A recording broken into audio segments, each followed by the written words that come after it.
Hello, I'm Lucinda Jolly, an arts writer and educator from South Africa. This podcast is an invitation to explore with me the late and queer activist artist Félix González-Torres. It's suitable for art enthusiasts, art educators, and students. Information in this podcast was adapted from my work first published in the Daily Maverick in the Life section under the title Artist Félix González-Torres, A Meditation on Mortality. I'm going to begin the podcast with a quote by González-Torres. It starts, "Above all else, it is about leaving a mark that I existed. I was here.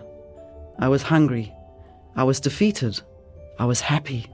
I was sad. I was in love. I was afraid. I was hopeful.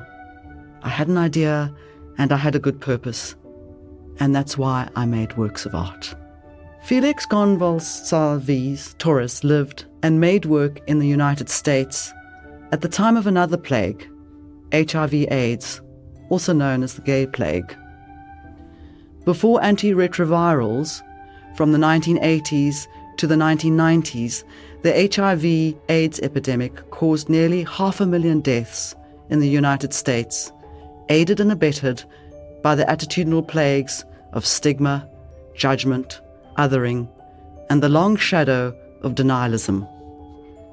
Post-retrovirally, our country, South Africa, currently has the highest infection rate. These vast numbers don't and can't carry the impact of the personal. Only that one death or deaths, which are known to another, can make the political personal. I remember in the 80s, a distraught queer friend raging against the dissemination of her gay friends to HIV/AIDS that had left her furious and friendless. I wrote this in June 2022, the month that celebrates International LGBTIQ+++ Pride. In approximately 32 countries on the African continent, it's still illegal to be queer if you're a man. Some are more tolerant if you are female because, hey, women are really not that important. Corrective rape, abduction, and the murder of lesbians continues unabated in the townships, and cases pile up which will probably never see the inside of a court, let alone go to trial. When I wrote this, we were 2.5 years into COVID, and in its wake, a myriad of losses, both great and small, and a heavy toll on our mental, emotional, and physical well-being, and that hasn't ceased. You may know González-Torres as the candy artist, the guy who exhibited a series of piles of bright cellophane-wrapped edible bonbons, the weight of a grown man, which encouraged the viewer to participate by taking one from the pile. So with the removal of each sweet, the weight of the pile lessened, and this symbolized the progress of the disease and the fading of a life. González-Torres' work truly makes the personal political and the political personal. González-Torres' approach to art making was hugely influenced and guided by the work of great thinkers, which include Walter Benjamin, Fanon, Althusser, Barthes, Foucault, Borges, Madelart, and Brecht. Without them, he said, I wouldn't have been able to make certain pieces, to arrive at certain positions. He felt that some of their writing and ideas gave him a certain freedom to see. González-Torres' genius was twofold. His ability to use the simplest and most ordinary of materials, those not generally associated with white cube galleries, coupled with an accessible, razor-sharp conceptual clarity. He wasn't about an in-your-face confrontational activism found in other approaches from the time, like suspending contaminated blood from above the audience. Instead, his was a quieter, much more inclusive, soft sell with humour, sorrow, and lots of camp, queer eye stuff. I want to make art for people who watch the Golden Girls and sit in a big brown lazy boy chair. They're part of my public too, he said. Untitled, or Golden, was created in 1994. This was both a prolific and a devastating year for the artist. It was the year that his lover, Ross Laycock, died of HIV complications, and to and for whom all his works are created and dedicated. 4 years later, aged 38, González-Torres would follow Laycock when he too lost the battle to HIV/AIDS. Untitled Golden is part of a series of untitled curtains. Between 1991 and 1995, González-Torres made 5 massive curtains, all untitled, but with clues inserted into brackets in the title. The series began with chemo, blood, beginning, and ended with gold. Although they're all untitled, those are the key words. And they're all related to HIV/AIDS pandemic.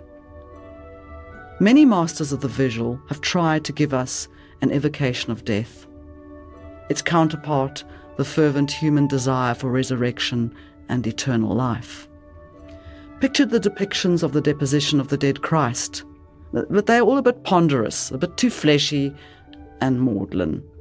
González-Torres gives us something completely different, a combination of both light and depth. To my mind, nothing before has achieved it quite as effectively as González's untitled Golden Curtain. And there is not a body in sight, just a humongous curtain of twinkling, faceted, faux-gilded beads.